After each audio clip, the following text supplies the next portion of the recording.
This, I believe, here is the freebie room. So if you want a freebie, like you don't want to do something, you get by it. I know it's the last time on the first one I used it on puzzle. I never actually showed off puzzle in my let's play. I'm gonna do puzzle because I understand puzzle, sort of. I understand some of it.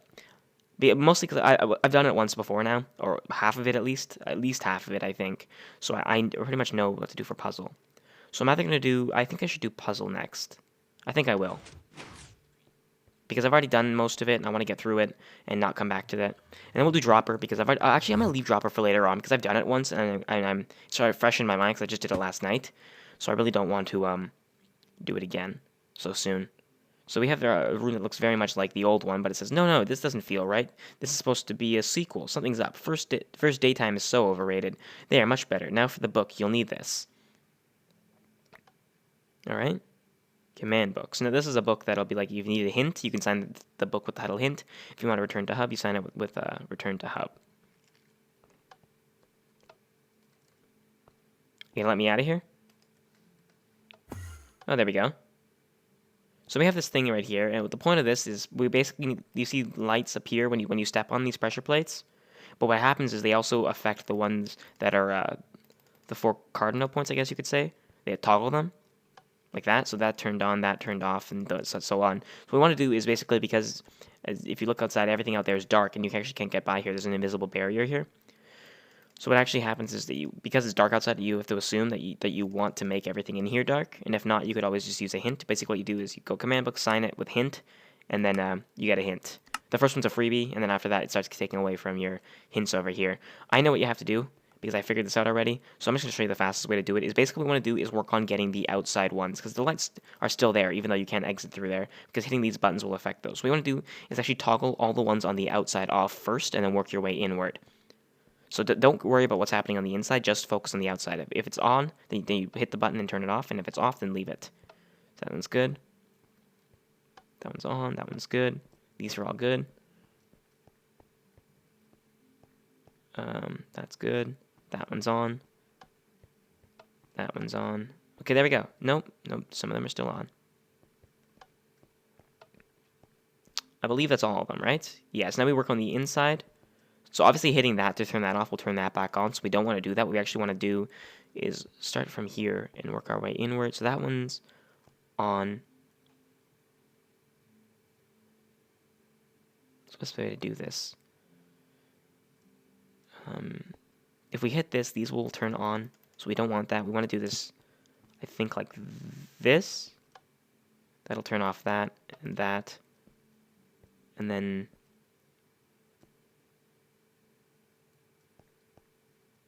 that, and then that, and that's everything. It's all dark. Yeah, so it's not actually that hard. Once you do the outsides, it's actually really easy. And then everything just goes crazy. We get teleported. We don't even know, because the new teleport system, the teleport command, like, makes it really smooth. It's really awesome. Then we get teleported again. You don't even really notice it. And then boom. And now we're in the next puzzle. All right, so this is legitimately a puzzle. We take all these pieces out.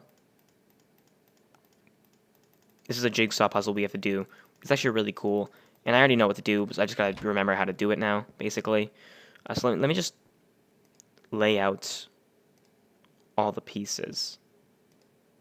I'm actually using the wrong mouse for this. I really should have switched to my other mouse, because the scroll wheel on this mouse I have right now is very fluid, which might sound amazing, and it is when you're scrolling on like a normal page, like a really long document or something.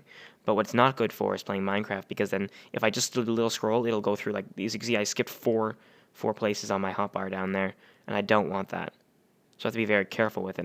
And in case of emergency, like I have to scroll to my weapon or something, it's not very good. So I tend to not play Minecraft with this mouse. But I forgot to switch them, and I could probably switch it right now. That'd be unprofessional. Actually, this might be the one that I actually need to switch it on, because I'm going to do a lot of scrolling here.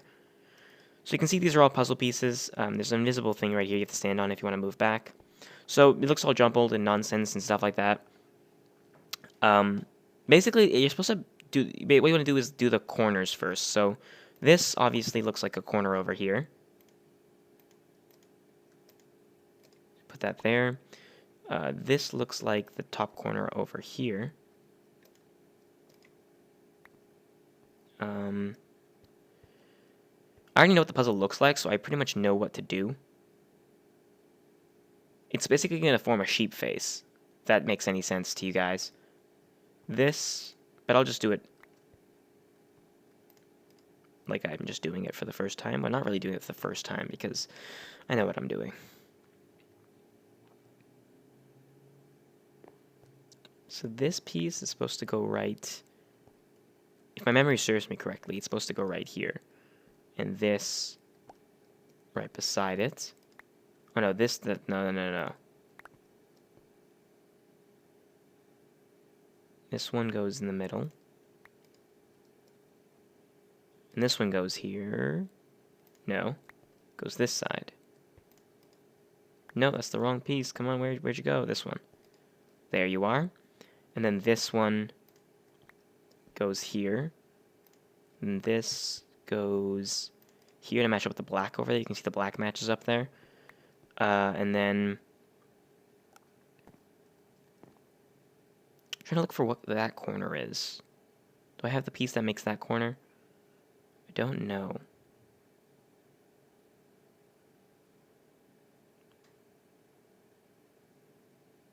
Don't. But we can work on is these. So obviously these are the tops of torches, so they have to go up there.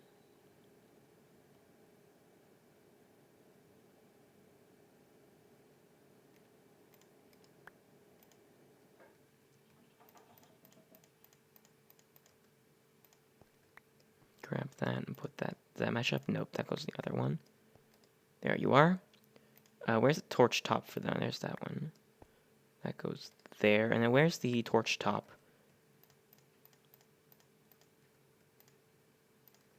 For this one. There you are. Does that all work out? It looks like it does. Sort of. Now right here, obviously you need to have some gray stuff there, so look for some horizontal gray stuff and see if it matches. Does that work? Yeah, it kind of works there, actually. So we want more gray.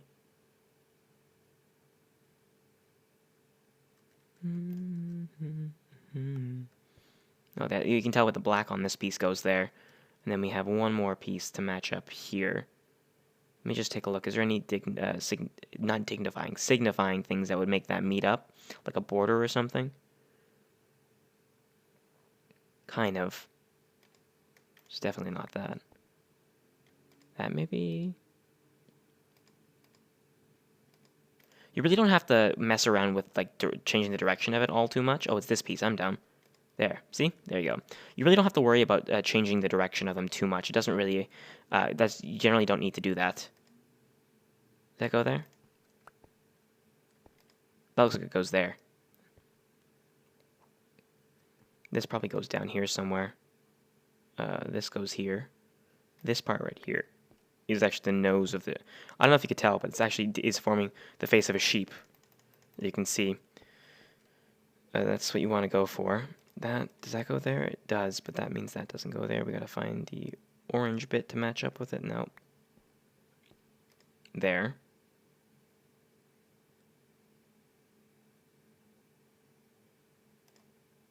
There. There. There. And the last piece is that. Did that work out? Definitely does. So we go back here and hit this button. And pop, the face changes to an actual sheep, and that's loud. Oh my god, that's loud. I don't know what category does that fall under, in terms of, I don't know. That's loud. Sorry about that, guys. Now we have an interesting puzzle here. Now this is actually I really like this puzzle because it's like more of a thinking game, and I'm better at that. Whoops, what just happened? So we have this logic book here, this notebook. I'm gonna take these. False markers, true markers. Yeah, that's what I want. All right. So you can see here logic, and there's use these clues to find the order and the color of the sheep. Use the grid to keep track when you've decided. Sort the sheep accordingly.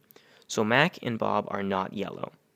So we go to the false marker, and we say Bob does not equal yellow, and Mac, which is up there, does not equal yellow. Or it's false. They're not yellow. The middle sheep is orange or green. So we can go middle, which is center, and that is green or orange.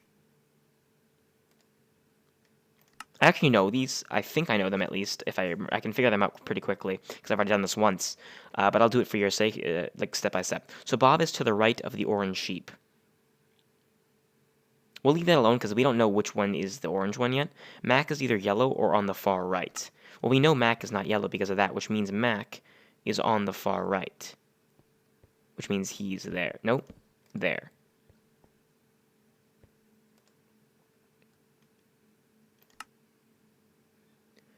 Bob is 2 spaces. So basically, we just figured out that we already know Mac is. We know he's not yellow, and we know he's on the far right. So we just need one more piece of information, which is what color he is. That's basically what we're trying to do: is find the 3 pieces of information, or I guess 2. Where the sheep is and what color it is. Bob is 2 spaces left of Doug, so we don't know anything about Doug, but we do know that Bob is to the right of the orange sheep. Thomas is not in the far left spot. So Thomas is not here.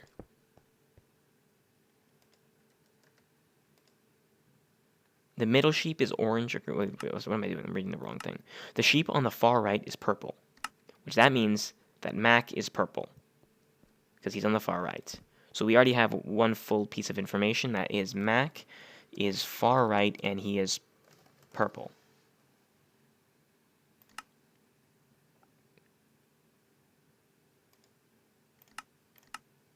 The orange sheep is not in the middle, which means that whoever's in the center is going to be green because can't be in the middle now. Bob is to the right of the orange sheep. We still don't know where that is exactly. We know he's not far left, or we know he's not far right. Actually, we do know where he is because he's to the right of the orange sheep. He can't be far right because that's Mac. He can be far left, but he's to the right of it, which means, boom. He has to be here. Bob has to be mid-left. Because if the orange sheep, for example, was in the center, then he would have to be here. But the orange sheep can't be in the center, and he can't be over here. And he can't be here because this is already taken, so he has to be far mid-left, rather. So now we know Bob is mid-left, and Doug, I believe, was 2 spaces left of... Was it? Bob is to the right of the orange sheep. Bob is 2 spaces left of Doug, which means Doug is here.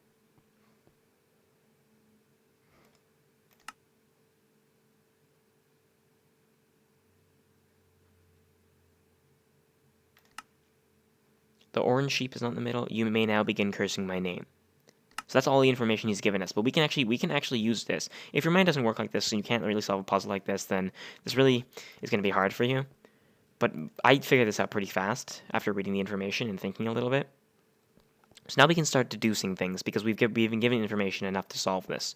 All right, so we know that this is Mac. We know Mac is here. So this is taken. So we don't have to think about this anymore. But now let's go to here, mid-right, Doug. Well, actually, let's do this first. The middle isn't taken yet.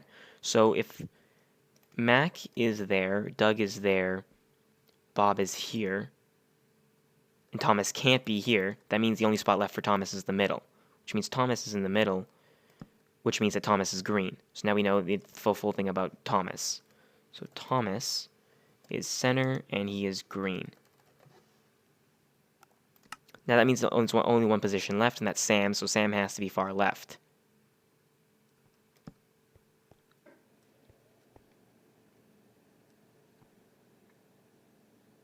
And we know that Bob is to the right of the orange sheep, which means that Sam right here is the orange sheep. So we can go Sam is mid-left and orange.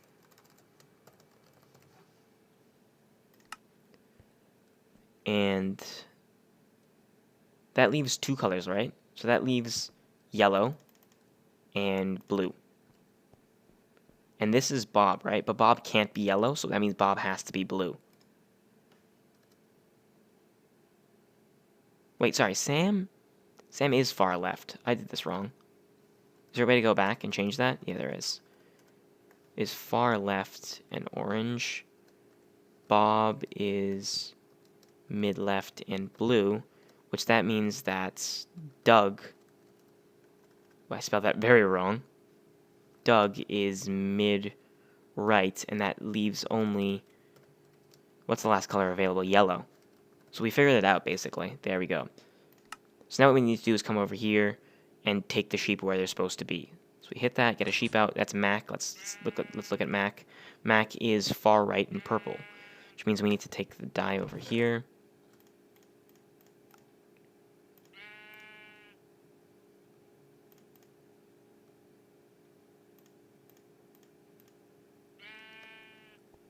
So Mac was purple, right? Let me just check that again, just to be sure. Mac is purple and far right. Purple and... Where do you think you're going, Mac? Mac? That's the wrong way. Mac, get over here. Hold on. Yeah. He's far right, which means he's over here. Boom. Who's next? Thomas. Thomas is center and green. So we'll go green. And we'll go center, which is here. No. Wrong one. Right there. What are you doing? What's going on? Why? I don't know. Who's next? You got Sam. Sam is far left and orange.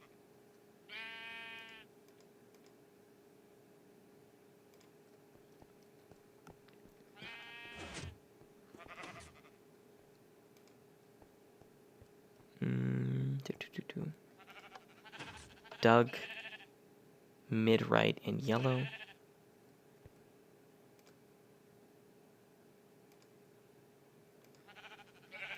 There we go. Right here.